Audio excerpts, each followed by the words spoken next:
Yeah, what's the word, ladies and gentlemen? It's your boy Crazy Shot Josh. We're back for another banger of an episode. We got a lot to talk about. NBA, NFL. We're talking about who is the real MVP. Is it Drake Maye or Matthew Stafford? We're gonna talk about Jaylen Brown, OKC, how they're on a historic run. Breaking news today: Giannis was out in Milwaukee. Who's going to trade from who has the best trade packages?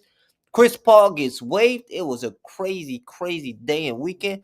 We're going to preview the Cowboys game, Cowboys versus Lions. I'm going to give y'all who I think are the best bets for today. But let's get into it, ladies and gentlemen. We're going to recap NFL Sunday. And boy, do we have some good games, some bad games, and everything in between. Excuse me. Where are we gonna start? We're gonna start with this Rams and Panthers game where Bryce Young outplayed Matthew Stafford, and I think his MVP case took a severe hit because of this game. Uh Matthew Stafford had 2 turnovers. He had a fumble in a critical moment under, I believe, it's about at the minute 30 mark. He had a costly fumble that ultimately set up the Panthers to kick the field goal and win the game. He had 243 yards, 2 touchdowns, 64 completion percentage. Blake Corum, 7 attempts, 81 yards and a touchdown. Kyron Williams, 13 attempts, 72 yards and a touchdown. I think the Kyron Williams era has ended with the Los Angeles Rams. I think going to next season, Blake Corum might be RB1. I don't know. We gotta see how the season. But I'm starting to feel like Blake Corum might be RB1. He's getting a lot more touches later in the season. But yeah, Puka 6 for 72, no touchdowns. Devontae Adams, another 2 touchdown game for him. Devontae, man, he's one of Matthew Stafford's favorite goal line targets when they get into that goal line. Bryce Young had 206 yards, 75 completions, 3 touchdowns, no interceptions. Chuba Howard and Rico Dalla, they were splitting carries. Rico had one more attempt than Chuba. It was a Chuba show. He was obviously the better back. He was running the ball better, more effectively. But Jalen Coker, a new toy for Bryce Young to play with, pause. Then we had Ted McMahon, who had the 1 reception for 43 yards, which was the key reception of the game. Chuba Howard had 2. Rico Dalla had 2. Yeah. But ultimately, the Rams had no excuse for losing this game. The Rams were supposed to beat this game. It was back and forth for most of the game. They were going back and forth. Matthew Stafford, they were trading touchdown after touchdown after touchdown. The Rams defense couldn't get nothing going against Bryce Young. Bryce Young was being an elite quarterback, I should say, which is surprising. Carolina has a real shot of winning the NFC South with the Buccaneers struggling. They're number 1 in that division. I think the Bucs are gonna win that division. I don't think Carolina is. Atlanta has a problem, which makes his Rams team even more scarier. Atlanta is 4-8. Probably gonna miss the playoffs. They probably gonna get like a top 10 pick. With that top 10 pick, that goes to the Rams. So the Rams are about to add a top 10 player to a playoff contending team who's only gonna make this team better. The Rams defense is stacked, is loaded, is one of the best defenses in the league. If I'm the Rams, I might go get a receiver. I personally get a receiver. You do have Puka. Devontae Adams is old, getting up in age. I will get another wide receiver. You can also fix up the O line, get a lineman. You just take best available. You might take something on your defense. You might take a corner. I don't know what they're gonna do, but they're potentially about to have a top 10 pick, which is crazy to think about a team that they won the Super Bowl not too long ago.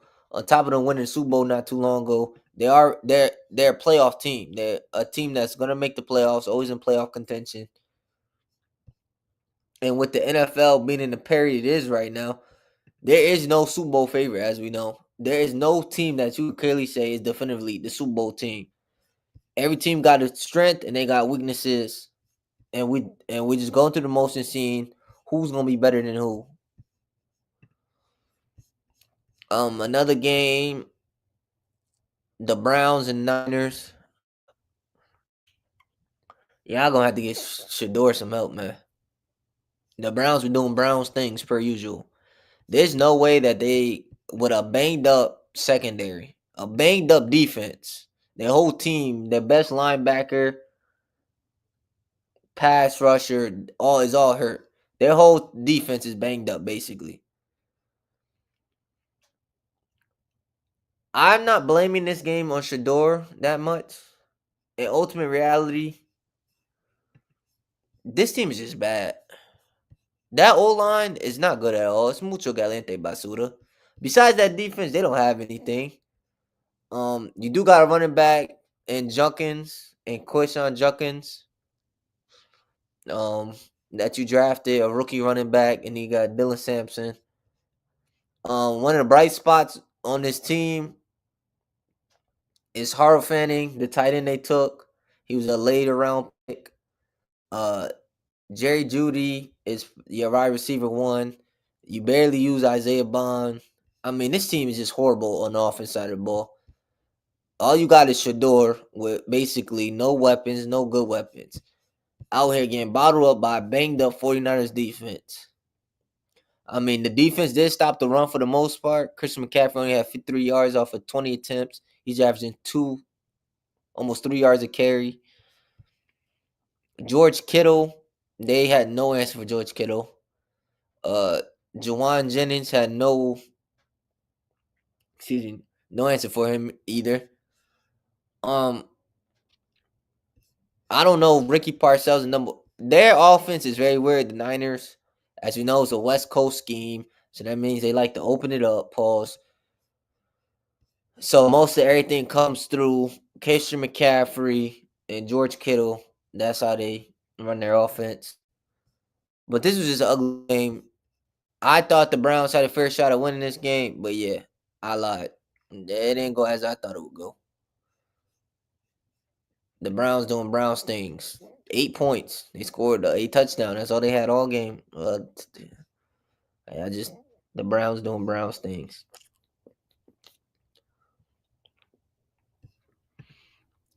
Texans and Colts, a division battle.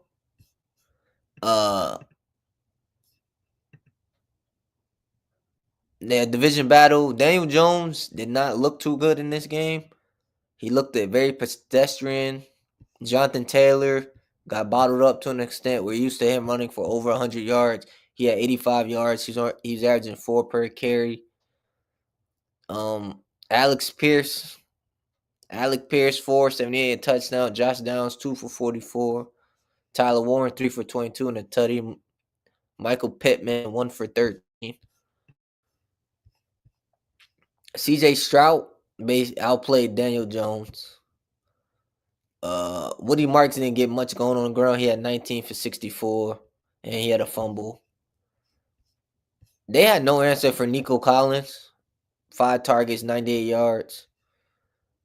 Higgins, Jaden Higgins, man.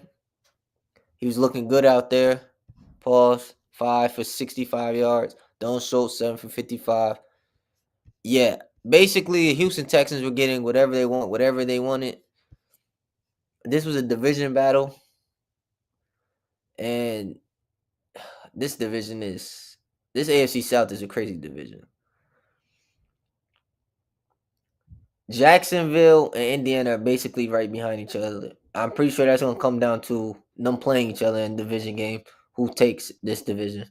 Houston's on their heels at 7-5. It's gonna be a fun week. That division is crazy. Anything can happen in that division. Honestly, this season, the Jaguars look like they finally found their groove. Trevor Lawrence is clicking and found some.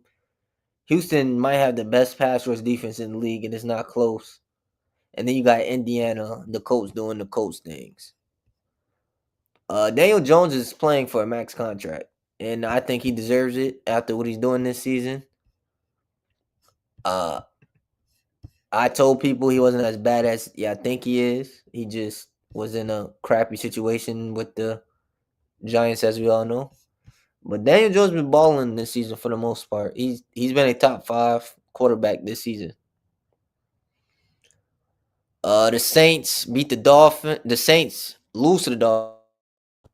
Shout out to A-Chain. He ran all over them. They had no answer for him. Falcons and Jets. One thing about Kirk Cousins, he gonna find a way to be Kirk Cousins. You never know what version you're gonna get with him. You might get a top 5 version of him. You might get a bottom 10 version of him. You don't know what version you get. There's no way they should have lost this game. I thought Kirk Cousins was very pedestrianist. I didn't think he was good. 21. He had a 6-3 completion, 234 yards, and a touchdown. The Jets traded away their 2 best players. Sauce Gardner, Quinn Williams is gone. This is a bottom 5 defense, one of the worst defenses in the league since they've been gone. It's not a good defense. But we all know Kirk Cousins does Kirk Cousins things. You allow Tyrod Taylor to win this game, and he was super mid. Brees Hall, 1968 touchdown. Donnie Mitchell, 102 and a touchdown for 12 targets. Well, as we know, number one, Garrett Wilson he's out, so Donnie Mitchell steps into that number 1 role, and he looked solid. Yeah, the Jets had no business winning this game. The Falcons did Falcons things, and we all know the Falcons. They're a very cursed franchise. The city of Atlanta can't get nothing right, whether it be basketball or football. I don't watch baseball, so I can't give you an analogy about their baseball team because I know nothing about their baseball team. Cardinals and Buccaneers. Baker Mayfield wins this game in the last couple minutes of this game. Shout out to him. Jaguars just beat up on the Titans. Ain't much to discuss. They got dominated on both sides. Offense, defense, special teams. They just got dominated. It was bad. Now it's time we have a conversation about Justin Jefferson. Y'all told me he was QB proof. Y'all told me that he's one of the best receivers in the league, if not the best receiver in the league. Justin Jefferson is not QB proof. That is a myth. That is a lie. And that was exposed Sunday versus the Seattle Seahawks. He had, I don't even know who this guy is, Matt Brosman. Do y'all want to know what his line looked like? 2 receptions for 4 yards off of 6 targets. That was Justin Jefferson's receiving line. They got demolished. Every and anyway. Demolished.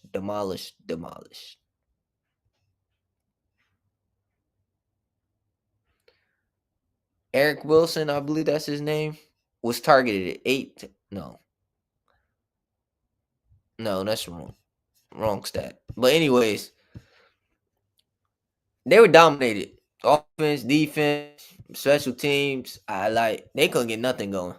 They couldn't even get a field goal range. That's how bad this quarterback was and how much pressure was being brought up on him. Can you imagine you not being able to get into field goal range? Sam Darnold didn't have to do much. The defense did everything for him. He ain't had to do nothing. I mean, the only touchdown was Zach Carbonet. That's the only defense. That's the only touchdown they had. Most of their touchdowns came off straight defense, off of pick sixes and fumbles. He threw 4 picks. And I believe, if I'm not mistaken, every one of them picks was returned for every one of them picks led to a touchdown. Sam Darnold ain't had to do nothing. He ain't had to do nothing. The defense just completely dominated. He didn't have to throw the ball. He only threw it 26 times. He could have threw it probably 50 times and still won the game with the way this defense is dominating from left to right. But now we know Justin Jefferson is not QB proof. It is very hard and very rare for a wide receiver to be QB proof. One of the receivers I think of when y'all say QB proof is somebody like DeAndre Hopkins. If you look at the quarterbacks he played with, Matt Schaub might be I'm talking about prime D-Hop, by the way. The best quarterback he probably played with was Matt Schaub. And that's a lot to say. He was going through quarterbacks left and right. For a receiver to be QB proof, you have to be a special type of receiver. Cause some quarterbacks come in the league, they just mid. They can't throw the ball. They can't read the defense. And when you throw a rookie quarterback onto the field, defenses are gonna be on them like a pack of lions, hungry and starved.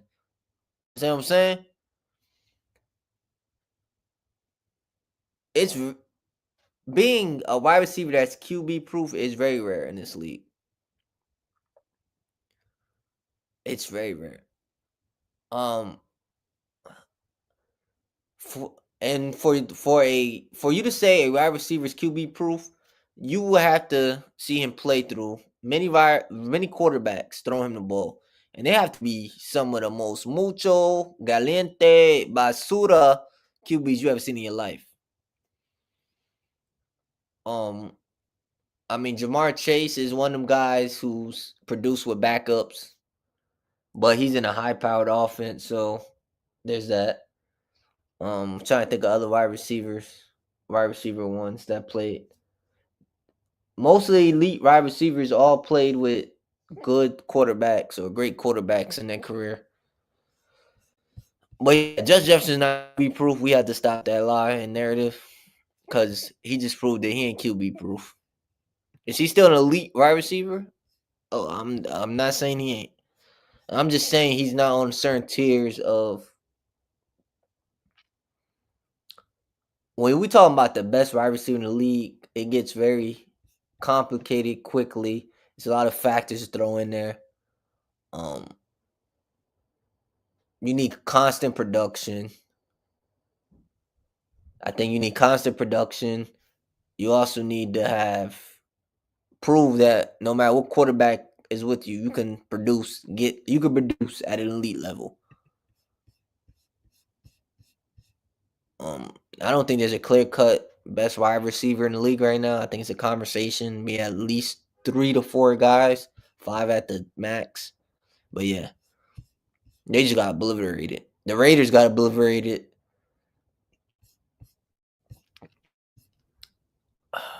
What are the Raiders going to do? Because they need pieces everywhere. They need pieces on their O line. They need pieces on their D line. Besides Max Crosby, they ain't got nobody. He's their best defender, ain't close. They need help in their secondary. They need help with their linebackers. I like the Raiders. If you're a Raiders fan, I feel for you, good brothers, because it's hard being a Raiders fan. I don't know where you go on the draft board or where to start, where to begin. You need a quarterback now. I didn't know Gino was going to have this back and fall off. I don't think nobody saw this coming. This whole team is bad from top to bottom. I don't even know. You might have to fire your whole coaching staff and start again. The team is just bad. Bills and Steelers. The Bills dominated this game. Josh Allen just dominated. Josh Allen did Josh Allen things. Pittsburgh is forever set in mediocrity, and that's a problem. That is a really real problem. And this is why this is a problem. When you are stuck in mediocrity, like the Steelers have been for the last 5+ years, I'm gonna say,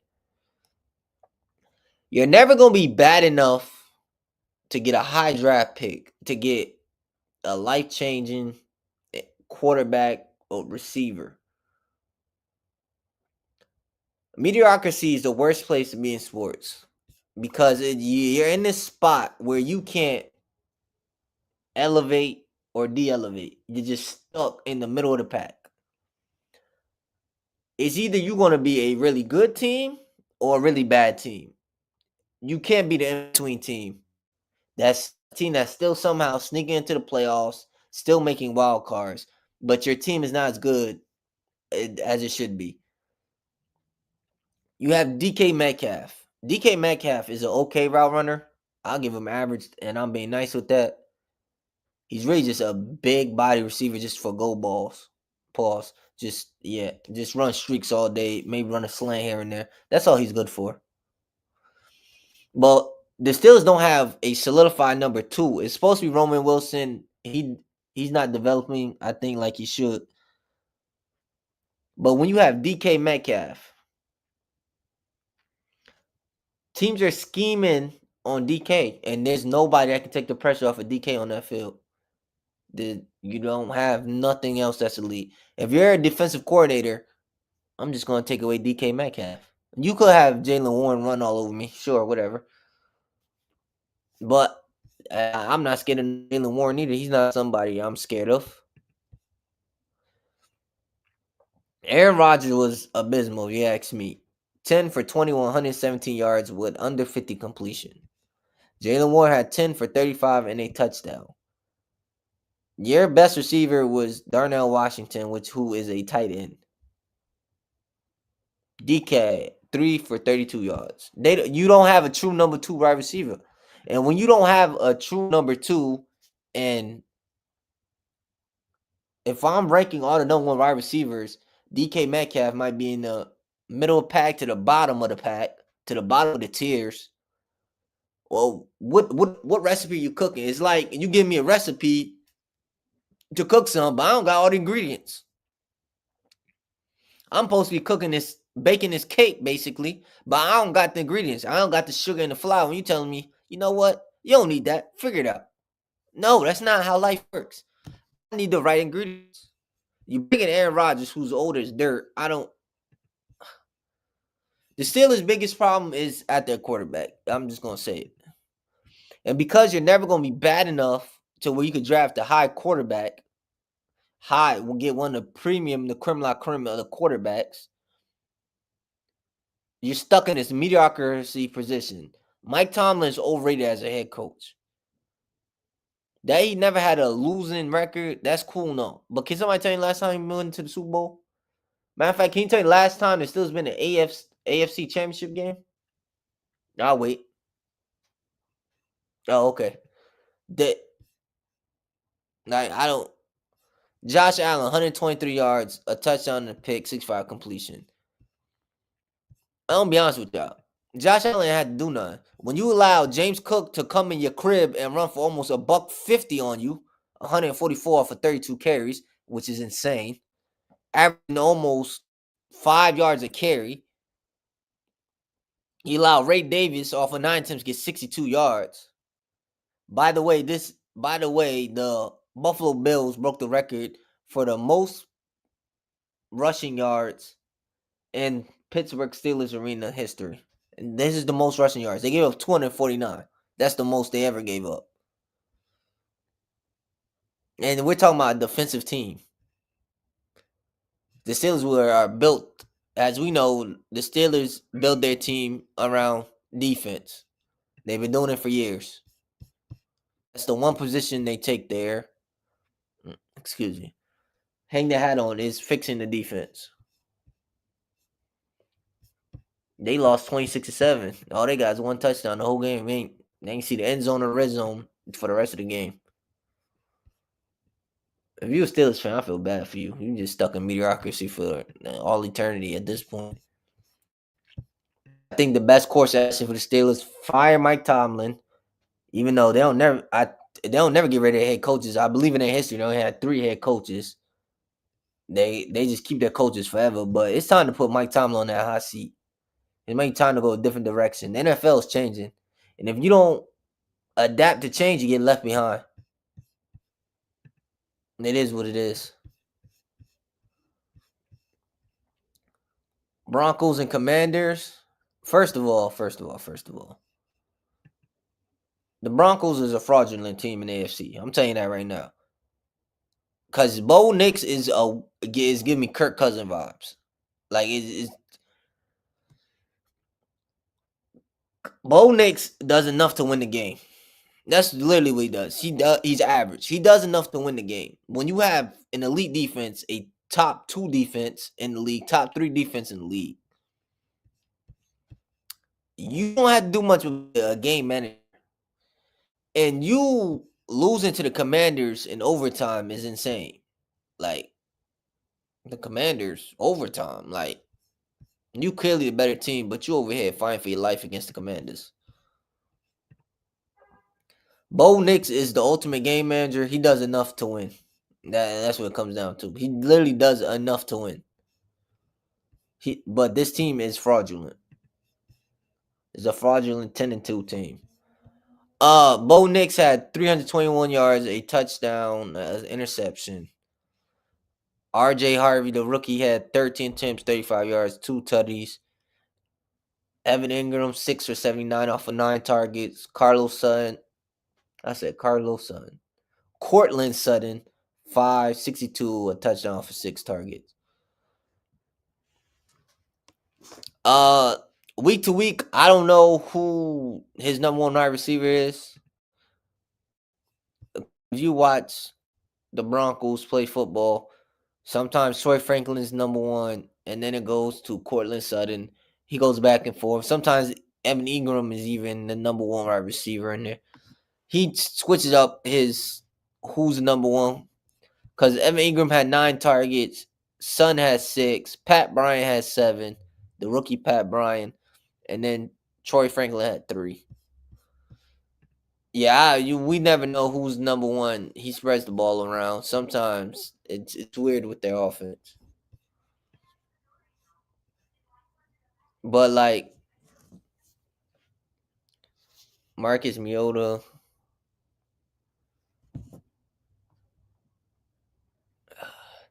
there's no way you should be losing to Marcus Mariota, realistically.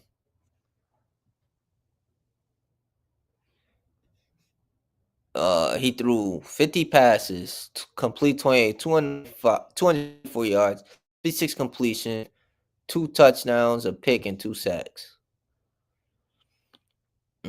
Marcus Mariota was the best rusher for the Commanders, 55 yards off of 10 attempts. They had no answer for Zach Ertz because he had 106 yards. Terry McLaurin had 96 yards and a touchdown. And Debo had 5 for 64. But yeah, shout out to them, man. Broncos are frauds. I don't. And then the game of the night, Monday Night Football. You know how we about to do over here. There's some stories that need to be told. My New England Patriots gave a beat down to the Giants. It ain't even close. I'm gonna say what y'all scared to say and don't want to say. The New England Patriots are the best team in the NFL, the best team in football. They're going to the bowl. Yeah, I said they're the best team in the AFC. They're the best team in the league. You got Drake Maye, who's the MVP. They're clicking on all cylinders, offense, defense, even the special teams. I think we have the best special teams in all of football. Like, come on now, let's talk about it.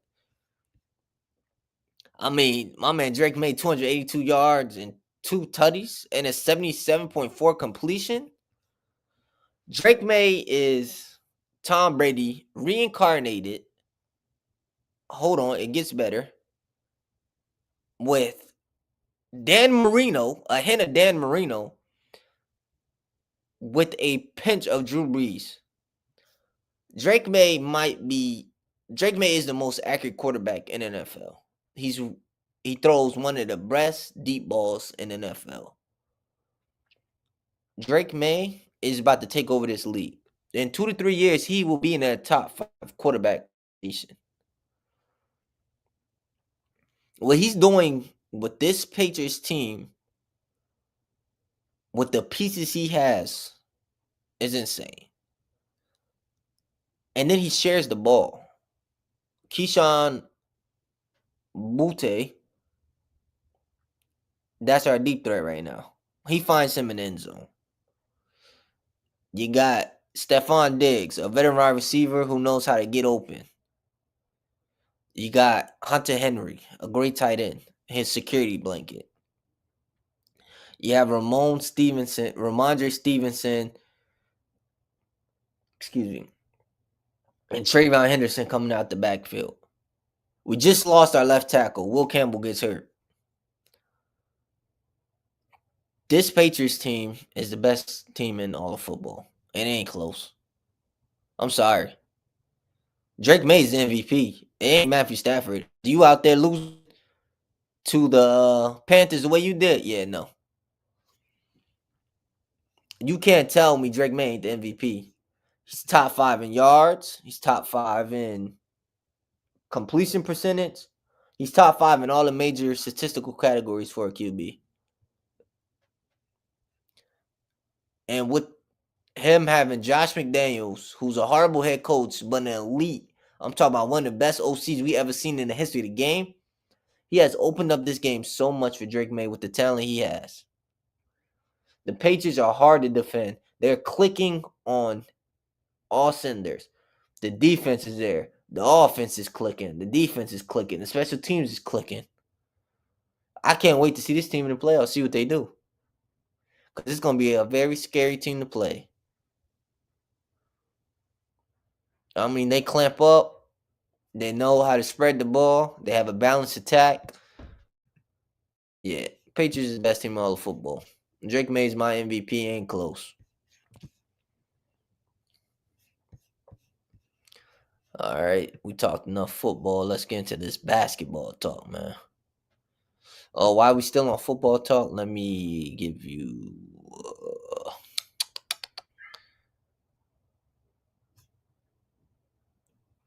Drake Maye has exceeded all expectations in New England Patriots.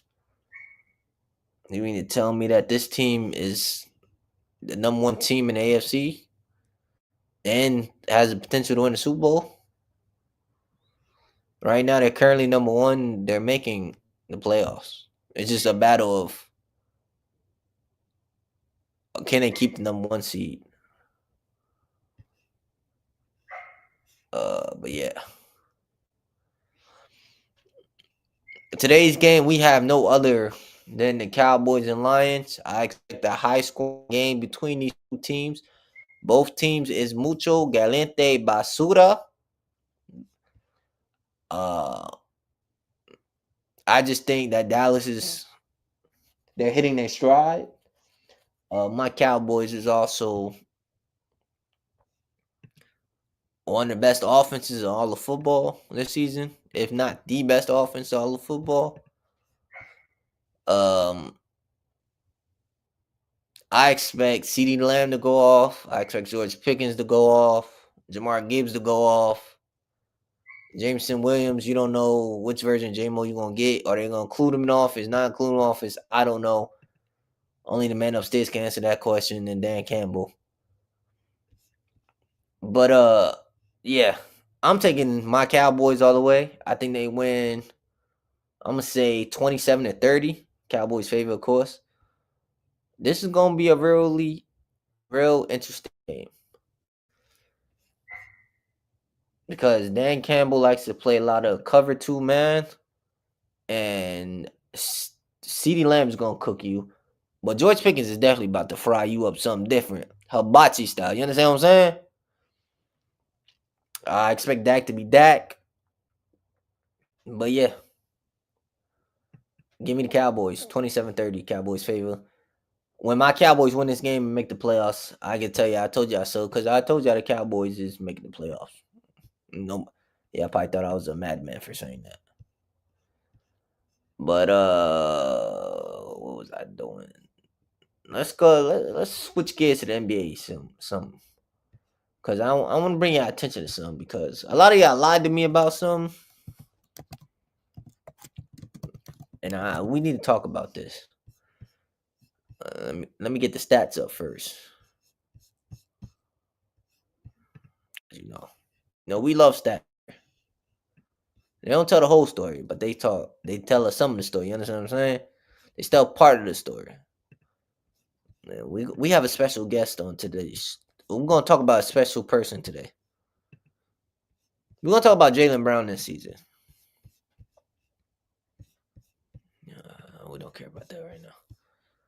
In the 21 games that the Boston Celtics have played, as y'all can see, Jaylen Brown's averaging almost 30 points, 29 points to be exact. 5 assists. He is shooting 55% from the 2-point, 34% from 3, and he's averaging 21 shots. So he's getting an uptick, obviously. But for all my true shooting people, because y'all know, that's how some of y'all measure efficiency. He has a 58 true shooting, which is 3% higher than what he had last season. Y'all told me he couldn't be a number one. Y'all told me he was trash. He didn't have a left hand. He was going to struggle. He's going to get exposed this season. And I've been trying to tell y'all, Jason Tatum isn't clearly the best player on the Boston Celtics. It's a real conversation between Jason Tatum and Jaylen Brown. Who's the best player on this team is? Because Jaylen Brown is keeping his team afloat. The Celtics are above 500. The Boston Celtics this season is 12-9. If he makes his team just to get him to the play-in, because most people didn't even have him making the play-in, that's good enough. If he keeps up the production that he's giving, he keeps it up, what are y'all going to say? Because we have seen Jason Tatum underperform in the playoffs. This team has a 1A, 1B. It's not, you can't tell me strictly that Jaylen Brown is not as good as Jason Tatum on the same level. Jason Tatum's on this level above him. With this supporting cast, Jaylen Brown, Derek White, Peyton Pritchard, Afari Simons, Sam Hauser, Jordan Walsh, Luke Garza, and friends, this is a competitive basketball team. This is a team that just beat the Knicks last night. And in that game, Jaylen Brown versus the Knicks. Hold on, let me go get his game log so I give you exact numbers. Because I don't like how people are sweeping underneath the rug what he's doing this season. How we just gonna act like the Finals MVP, the Eastern Conference MVP, isn't good. Versus the Knicks, he shot 66% from the field. The man had 42 points versus the Knicks. That's an elite team, right? That's an elite team, right?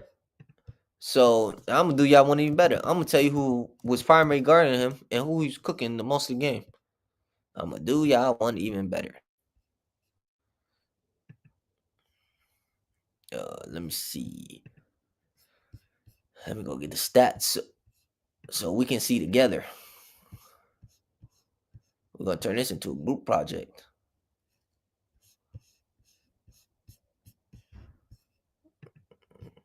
No, that was Tuesday. I said yesterday. They played them Tuesday. La la la la la la. Listen.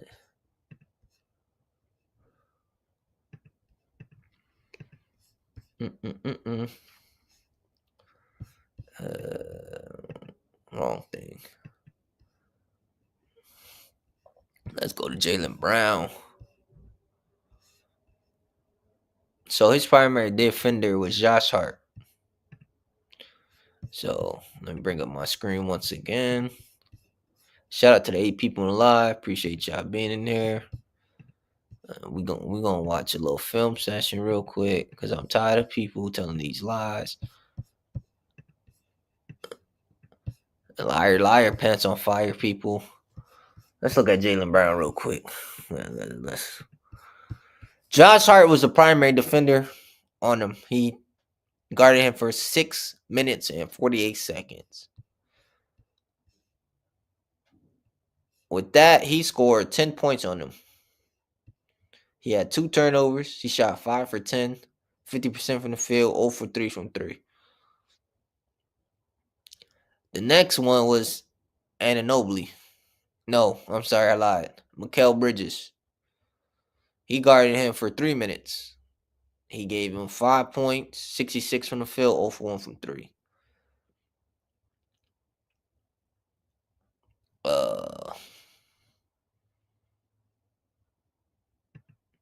Let's just look at Pritchard trying to lose. Jaylen Brown. He missed that wide open shot.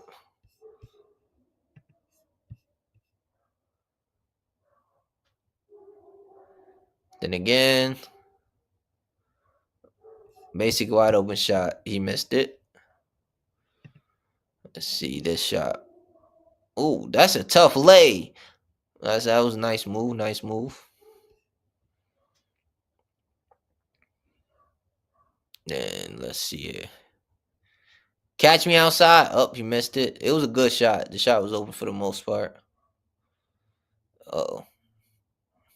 Hey! Josh Hart looking said, who's supposed to help there? Where the help at? Nah, brother, you don't get no help. We got Jaylen Brown again. Fadeaway jumper. Catch. Oh, he break that one. Okay. Calls an ISO. Attacking Jalen Brunson. Off the dribble. Midi. Pull up. Cash. It's all about the money. Uh-oh. Another. Oh. Missed that one. That was a good shot. That was a good defense. Oh, my God. Josh Hart, where you going, young man? Young man, where you going? Oh, Jaylen Brown. Uh-oh.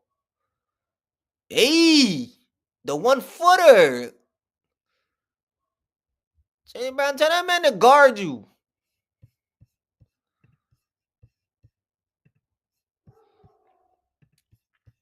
But yeah,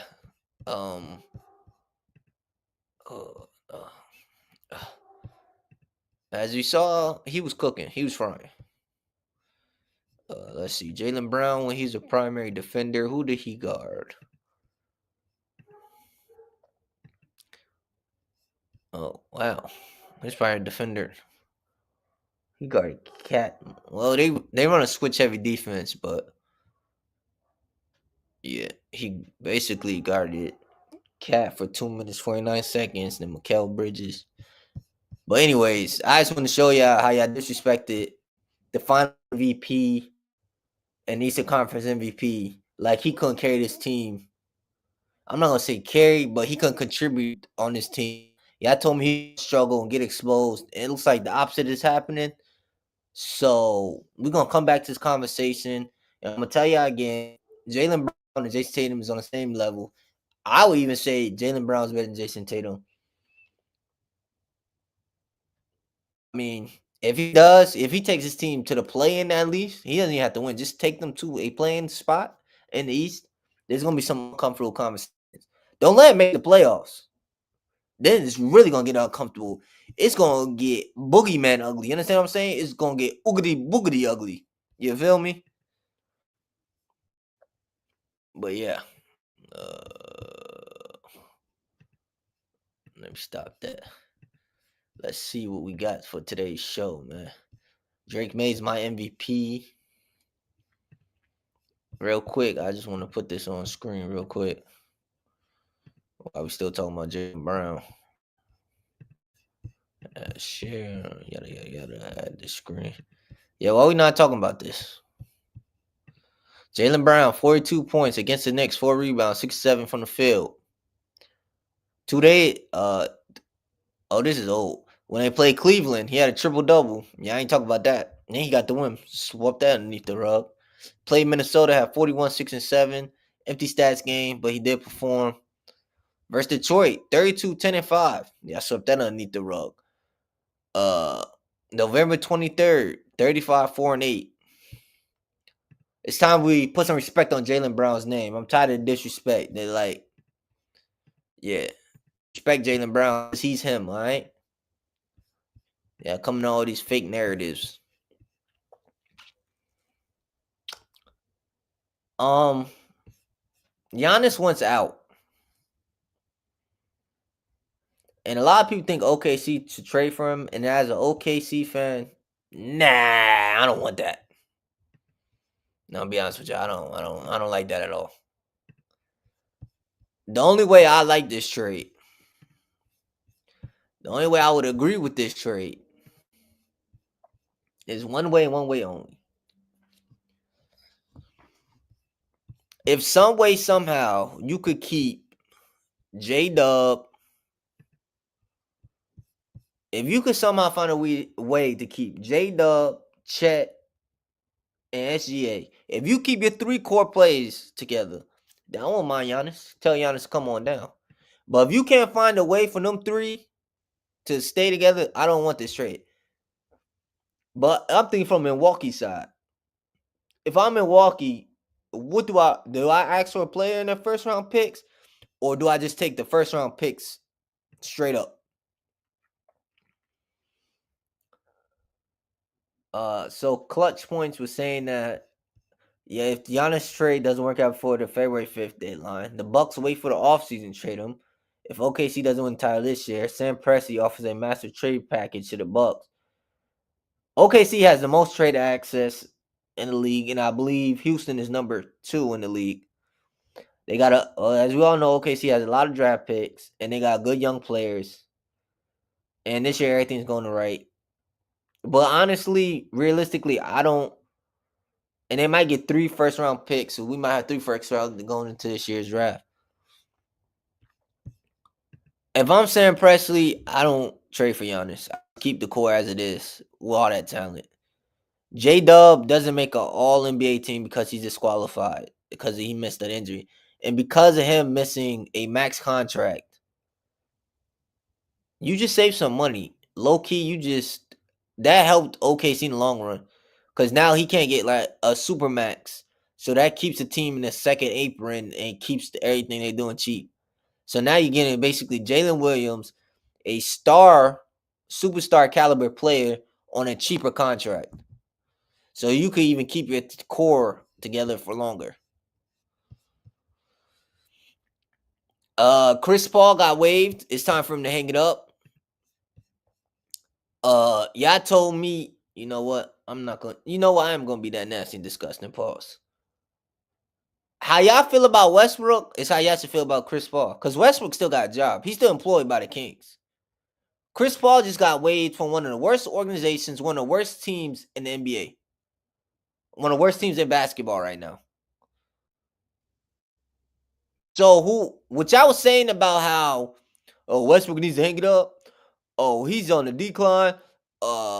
He can't contribute winning. That's how I feel about Chris Paul. Because he ain't do nothing for that Clippers team this season. He's doing a whole lot of nothing. The Clippers added an old Chris Paul, waived them, Bradley Beal, who's hurt, and Brook Lopez. And all these 3 are no longer playing or out of rotation. Brook Lopez doesn't even play for the Clippers anymore. Bradley Beal's out for the season. And Chris Paul got sent home and basically cut from the team. The Clippers might be one of the worst organizations of all time. The rise and fall of the Clippers is utterly hilarious. I told y'all when they got Bradley Beal, Brook Lopez, Chris Paul, I told you don't trust the Clippers. I said they're gonna fool y'all. I said that's a retirement home. The Clippers is like that nice shiny new car.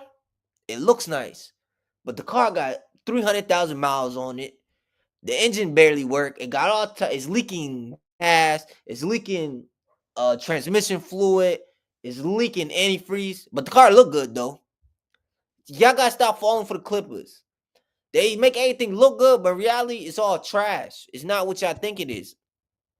I knew this team was gonna fail. It's the Clippers for God's sake. A team that I think he should go to. Shout out to my man King Money Fly, because he said this in one of his lives, and I agree with him. My man's King Money Fly has said that if he's serious about winning, he should go to the Rockets. And I agree with that 100%. Like he was saying, and he brung out and he brought up, Amen is not a real point guard there. Reed Shepard can't defend. We seen what he did when he was in OKC with SGA. We seen what he did with Devin Booker. He's a veteran and experienced point guard. He fits that team. He can fit in a role as a mentor. He can help out that Rockets team because they are at that point guard position is not strong as it should be, and I think it's gonna be a problem. But if you bring in a veteran guy like Chris Paul, imagine what he could teach in Amen Thompson. He can run that offense. He can help that offense with his playmaking and a little bit of his scoring.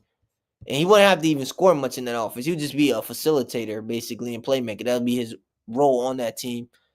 I think that's a team he should look to go for. Realistically, I think that's the best fit for him in this stage of his career if he wants to win a ring. New England Patriots have the most cap space going into next season, which is insane. And they're about to make the playoffs. That's just insane. Saquon had 1,766 yards going to week 14. Right now he's sitting at 740. People want to know what happened. It's a whole bunch of things you can blame. You can blame the offensive coordinator. You can blame the O-line being banged up and not looking the same. You can blame Jalen Hurts for being mad. It's a whole bunch of things you could blame. As a Thunder fan, keep Giannis out the West. He could stay in the East. I don't give a care. But he could go to the Rockets. Let me look at their roster. If I am the Bucks, if I'm the Bucks, and I'm looking at this roster for Giannis, we talking about a superstar, a top, debatably the best player in the world between him and SGA. We're talking about a top 2 player in the league, if not the best player in the world. You're gonna need him for a king's ransom. I want a king's ransom for somebody like Giannis. So you're gonna have to give me. Let me look at their roster real quick. I'm gonna need Amen Thompson off your team. I'm gonna need Sengun off your team. You might have to throw in the Reed Shepard. I ain't gonna lie to you. And you're gonna have to give me at minimum 3 first-round picks. That's the trade package. We're starting with Amen Thompson and Sengun. I need both of them players off your roster. I need both of them. And you're gonna might have to throw in Reed Shepard too, depending on how I feel. So we're starting a conversation with Amen Thompson and Sengun. If you want Giannis, those 2 players, that's our starting point. I want Reed Shepard too. Matter of fact, I want all 3 of them now. I want all 3 of them players and give me at least 3 first-round picks. Bada bing, bada boo, Giannis is yours. When you're trading for a player of Giannis caliber, what people don't understand is he's going to gut your roster to an extent. And whatever piece you have left over that's what you have to end with. You have to be a team that has the assets to trade for a Mr. Antetokounmpo. You understand what I'm saying? He's going to gut your roster. You're talking about a top 2 player in the world. We saw Rudy Gobert go for 5 first-round picks. We saw Mikal Bridges go for 4 first-round picks. What you think Giannis is going to go for? A lot.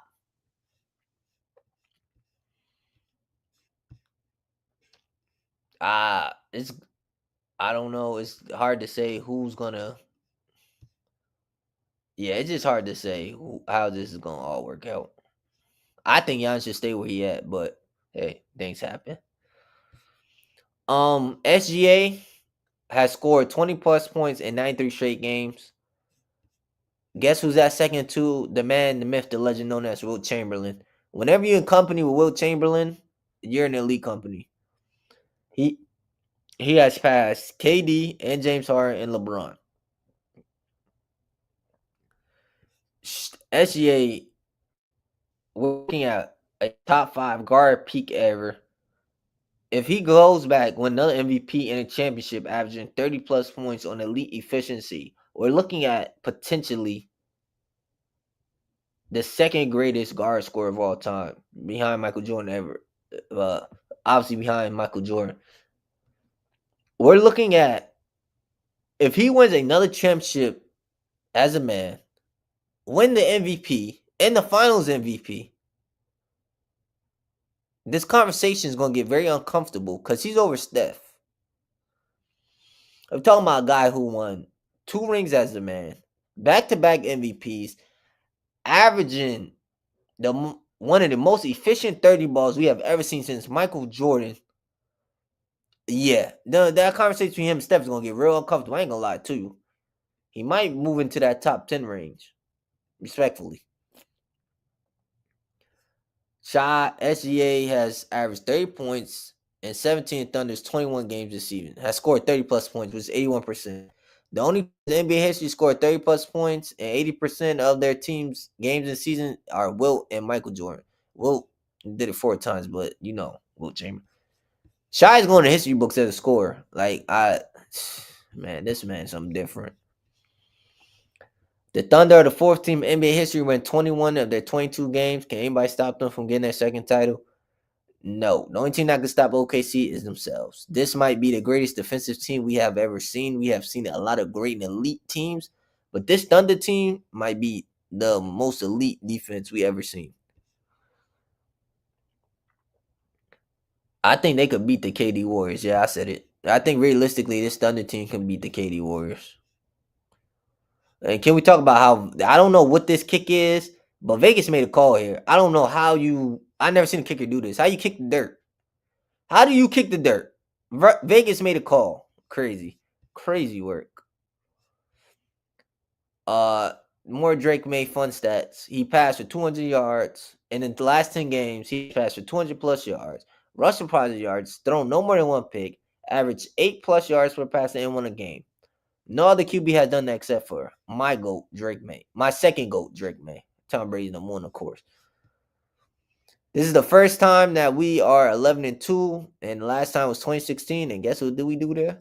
We won the Super Bowl, baby. You feel me? Yeah. Drake Maye is giving Dan Marino vibes. I'm getting a lot of Dan Marino vibes. Man. A lot of. But, ladies and gentlemen, this is the end of our show. I hope you guys enjoyed it. Come back tomorrow. I will be recapping. Tomorrow I'm going to recap the Lions and Cowboys game. Get my thoughts on that. Recap NBA games from today. Make sure y'all follow me. Make sure you hit that sub button on YouTube if you aren't already subbing. You can find me on YouTube at Crazy Josh Universe. Y'all know vibe. Hit that sub button. It takes 10 seconds out your day. Just hit the sub button. You can find me on Instagram at Crazy_Talk Sports. And you can find me on TikTok at Crazy Josh. Y'all know the vibes, man. I'm on TikTok. I host lives. I be in the lives. I hear everything. I see everything. I be in these social media streets. You understand what I'm saying? You feel me? I'll be everywhere and anywhere. Y'all know the vibes, man. If you're watching me on X, make sure to retweet the stream, like the stream, share it to your friends, your girlfriend, your boyfriend, your auntie, your uncle, your mother, your father. Send to everybody, anybody, man. I'll be back tomorrow. I hope y'all enjoy the rest of y'all day. Y'all be safe out here. Y'all know the vibes. I am out of here.